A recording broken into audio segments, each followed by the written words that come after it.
નમસ્કાર મારા વાલા ચાહક મિત્રો, જય દીપોમાં, જય ગૌ માતા, જય માલધારી. મિત્રો, હું છું આપણો લોકલદેવ ગમન સાંથદ. મને જણાવતા ખૂબ જ આનંદ થાય છે કે આપણી ગાય માતાને મહારાષ્ટ્ર સરકારે રાજ્ય માતા જાહેર કરી અને બહુ આનંદ થયો. તો મિત્રો, ગુજરાતમાં 16/10/2024 બુધવાર સોલા ભાગવત વિદ્યાપીઠ ખાતે મહાસભા યોજવાની છે, જેમાં આપણા સદગુરુ શ્રી શંકરાચાર્યજી મહારાજ પધારવાના છે.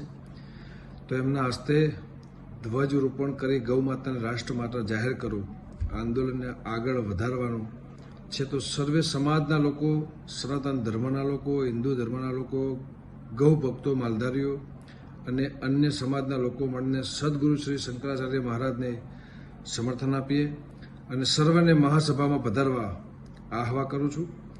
અને તો આવો